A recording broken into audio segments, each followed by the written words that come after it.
Uma das formas mais clássicas de fazer trade é entrando em pullbacks em uma tendência de alta ou de baixa. E nesse vídeo aqui eu vou te mostrar uma ideia que eu considero interessante para a gente operar essa ideia. E aí pessoal, eu sou o Fábio, esse aqui é o canal Só Trade Top e esse vídeo aqui vai ser um pouquinho diferente porque a ideia de setup que eu vou passar para vocês tem um fator discricionário. Apesar dele ser um sistema, dele ter regras claras para entrar e para sair, a gente precisa um pouco da nossa análise pessoal do gráfico na hora de decidir entrar ou na hora de decidir atualizar um stop, por exemplo. Mas se você gosta de novas ideias de sistemas para a gente fazer trade com criptomoedas, não esquece de deixar um like aí embaixo nesse vídeo porque isso ajuda demais o canal aqui no YouTube. Então muito obrigado. E pessoal, esse setup aqui é de Trend Follow, ele é seguidor de tendências. Então a gente só vai operar, a gente só vai abrir trade quando o mercado tem uma tendência clara. Se o mercado está andando de lado, a gente não tem trade, a gente não opera. Não adianta ficar procurando trade onde não existe. Nesse vídeo aqui a gente vai falar principalmente de tendências de alta para long, para operações long, compradas.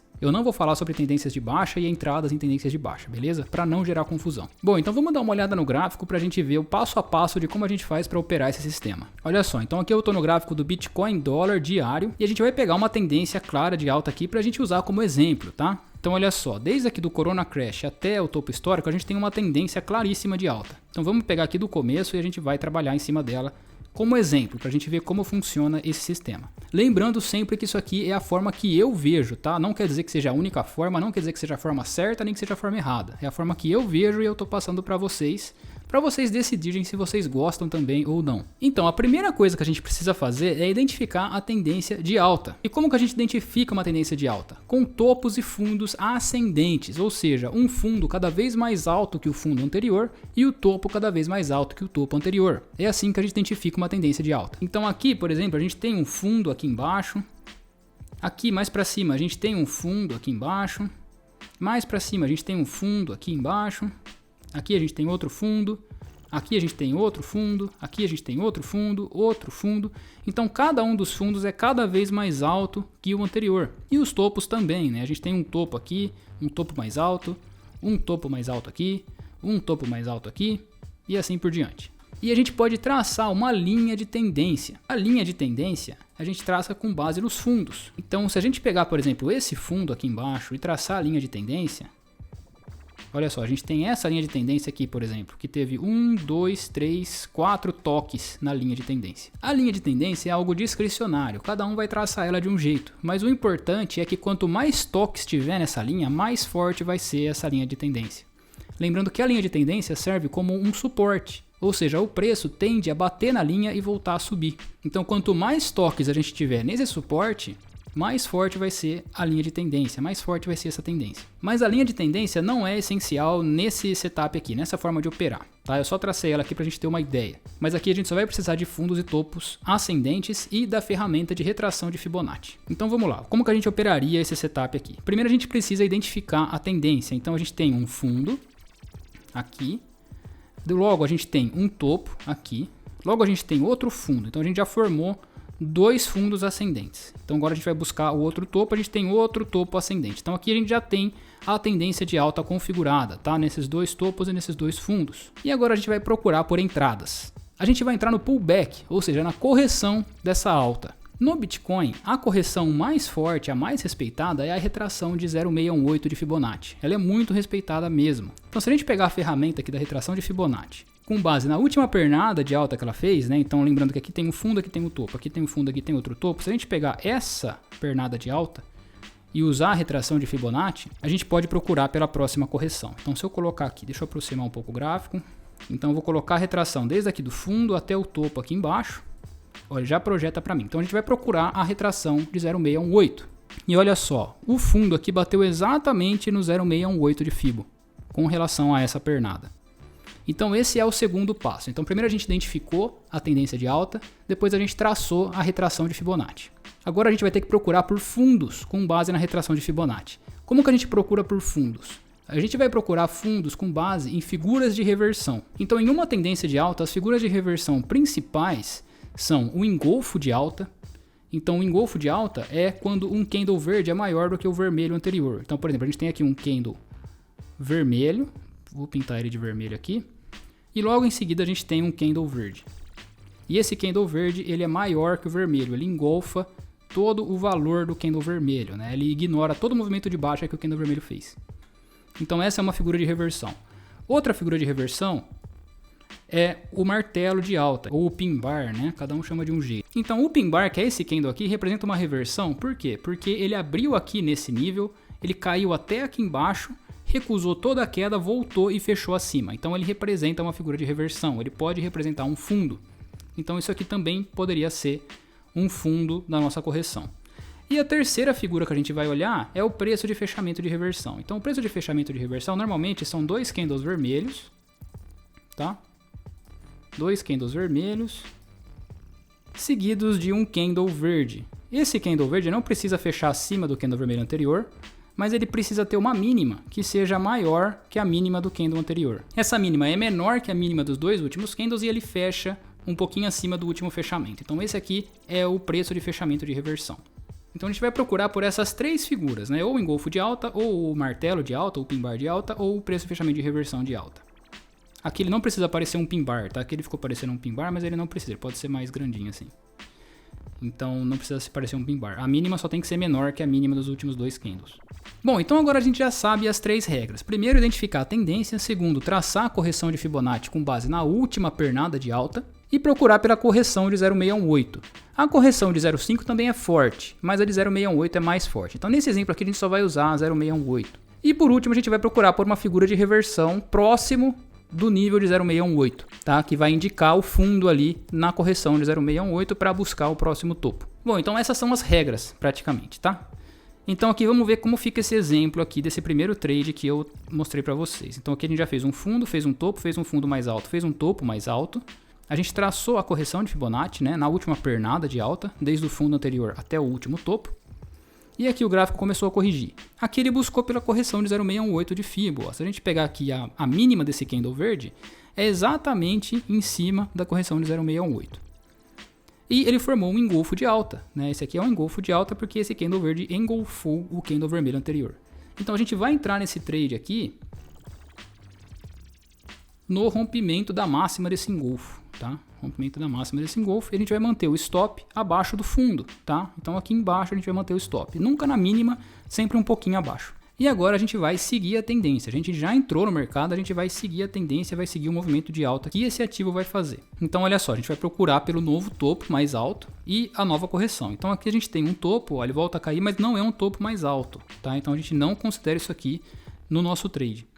Então vamos lá, vamos ver até onde vai. Olha só, aqui a gente tem um topo, né, nesse candle vermelho aqui, e um fundo aqui embaixo. Então vamos traçar o Fibonacci para ver se ele daria entrada. A gente pega a última pernada, né, desde aqui até essa máxima. E olha só, a correção não chegou nem perto do 0,618, né? Não chegou nem perto. Então a gente já vai ignorar. Então aqui a gente fez um topo mais alto. Vamos pegar esse topo aqui. E a correção, olha só. Então aqui ele fez a correção até o 0,5 de Fibonacci, aqui embaixo. O 0,618 está aqui embaixo. Se a gente quiser usar o 0,5, a gente poderia ter entrado nesse engolfo aqui, ou pelo menos atualizado o stop, né? Então, por exemplo, aqui daria uma nova entrada e o stop estaria aqui embaixo. O ideal seria colocar embaixo da correção de 0,618. Então, por exemplo, aqui embaixo. Então, a gente manteria o stop aqui nesse nível abaixo do 0,618. E a gente vai atualizando o stop dessa forma. Aqui ele fez um topo mais baixo que o anterior, então a gente não usa essa pernada aqui. E aqui ele fez um topo mais alto. Então, a gente poderia usar essa pernada de alta para atualizar o stop, tá?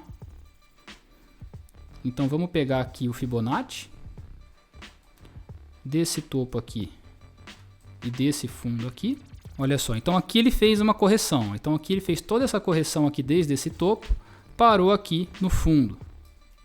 Aqui ele não fez uma figura de reversão, aqui não é um engolfo, não é um preço de fechamento de reversão e não é um pin bar. Aqui ele fez um engolfo, né? Então a gente poderia atualizar o nosso stop para baixo desse fundo aqui. Então olha só, a gente atualizou o stop, vamos esperar por um topo mais alto. Mais alto que esse topo aqui, né? Ó, aqui ele já fez um topo mais alto. Né? Aqui ele fez um topo mais alto, então a gente pode pegar essa pernada de alta aqui. Vamos ver como funcionou essa pernada. Ó, essa correçãozinha não chegou nem perto do 0,618. Então vamos ver a próxima. Esse topo aqui. Olha só, ele fez um topo em cima do 0,5, mas não fez uma figura de reversão. Ele fez um candle verde pequeno aqui. Então a gente ignora esse fundo, né? Porque a gente não sabe se essa correção vai continuar ou não. só que ele fez um fundo mais alto e fez um topo mais alto. Então vamos pegar esse movimento, essa pernada até o próximo topo mais alto, que é esse aqui. Então vamos pegar essa pernada de alta aqui para ver o que acontece. Então vamos pegar aqui o Fibonacci e vamos trazer o Fibonacci aqui para esse fundo e para esse topo. Olha só, então aqui ele fez um fundo mais alto em cima da correção de 0,618. Então a gente pode atualizar o nosso stop para baixo desse fundo aqui. E aqui ele fez um engolfo de alta. Então se você quiser ir aumentando sua posição, você poderia entrar aqui novamente. E aqui nesse caso a gente tomou stop, né? Ele não fez um topo mais alto. E esse candle vermelho aqui recuou e pegou o nosso stop aqui. Então é assim que a gente pode operar trend follow com pullbacks. Então como você viu, a gente teve várias oportunidades de entrada, né? A gente poderia ter entrado aqui embaixo, nesse engolfo de alta, que foi a primeira entrada que ele deu pra gente. A gente poderia ter entrado aqui nesse engolfo de alta, aqui nesse engolfo de alta, né? Aqui nesse engolfo de alta. Então várias oportunidades de entrada com o pullback. Ou a gente entra lá embaixo, né? Dependendo do momento que a gente pegar a tendência, a gente entra e a gente só vai atualizando o stop dali pra frente. E aqui eu testei no período de um dia, com candles diários, porque é o período mais fácil da gente ver a tendência de forma clara. Porque o quanto maior o tempo gráfico, menores são os ruídos que a gente vai ver. E você pode incrementar esse setup com as suas análises também. Então, por exemplo, se você gosta de ver suportes e resistências, e você está usando esse setup aqui, você já identificou a tendência, você viu a correção de Fibonacci certinho no 0,618, você viu uma figura de reversão ali em cima do 0,618, seria uma entrada clara por esse setup aqui, mas você também quer incluir um filtro de suporte e resistência. Então, se essa entrada pelo setup está próxima de uma resistência, ou seja, tem uma resistência forte ali, bem próxima, uma resistência histórica, por exemplo, você pode entrar pelo setup, mas com uma posição menor. Aí se ele romper a resistência, você aumenta a sua posição. Ou se a correção de Fibonacci do 0,618 bateu certinho com um suporte histórico muito forte, você pode aumentar a sua posição logo de cara, você pode entrar um pouco mais pesado ali, porque é um sinal mais forte, porque ele tem confluência de outras coisas. Então, como ele é um setup discricionário, você pode agregar outros tipos de análises discricionárias também. E o importante aqui é não procurar trade onde não tem. Se você não identificou claramente uma tendência de alta com pelo menos 2 topos e 2 fundos ascendentes, se a correção não bateu no 0,618, se ela bateu no 382, pode ser que ela caia mais para buscar o 0,618, ou se ela buscou o 0,618, mas não fez uma figura de reversão ali em cima, talvez esse fundo que ela fez na correção não seja forte o suficiente para você entrar, para ele manter a tendência. Então não procura trade onde não existe trade. Se você vai operar esse setup da forma que eu passei aqui, siga ele à risca. Se você vai operar esse setup aqui incluindo suporte e resistência, siga ele à risca. Isso é o importante. E claro, teste. Volta no tempo, pega uns 2, 3 anos e testa esse setup. Anota todos os trades, trade a trade. De preferência sem ver o futuro. Usa a função replay do TradingView para você tomar a decisão ali ao vivo, né? Sem saber o que aconteceu dali para frente. Posiciona o stop onde você gostaria de posicionar, posiciona a entrada onde você gostaria de posicionar e não olhe o gráfico para frente, porque senão você vai acabar pondo o stop um pouquinho abaixo sempre ali, coisa que você não vai poder fazer operando ao vivo, porque você não sabe o que o gráfico vai fazer dali para frente. Então é muito importante testar isso aqui antes de colocar em prática. Então essa é a forma que eu vejo esse setup, né, que é um dos mais clássicos de operar pullbacks em tendências de alta. E você precisa ficar olhando o gráfico para tomar decisões. Então quanto menor o tempo gráfico que você opera, mais tempo na frente da tela você vai precisar ficar. Se você operar tempo gráfico diário, por exemplo, você só precisa ver o gráfico uma vez por dia. Quando o candle diário fechar, você vai lá e toma a decisão. Tem que atualizar stop, tem que posicionar a ordem de entrada, o que eu tenho que fazer? Não tem que fazer nada. Então quanto maior o tempo gráfico, mais assertivo esse setup fica e menos tempo na frente da tela você tem que ficar. E a ideia por trás dele é simples, mas como em tudo no trade, você tem que seguir ele à risca para você buscar a consistência. Ele demanda disciplina, ele demanda tempo de tela e você tem que entender que não operar também é operar. Faz parte do trade não estar posicionado no mercado. E como sempre, esse vídeo aqui não foi uma recomendação de investimento, eu sempre digo para vocês fazerem os próprios testes, tomarem as próprias decisões antes de colocar qualquer coisa em prática e colocar o seu dinheiro em risco. Esse vídeo aqui foi um pouco diferente do que eu estou acostumado a fazer aqui no YouTube, foi um passo ali fora da minha zona de conforto, mas eu espero que vocês tenham gostado desse vídeo aqui. Então se você gostou do vídeo, deixa o like aí embaixo, vamos trocar uma ideia aí nos comentários. Muito obrigado para quem viu até aqui, um abraço e até a próxima.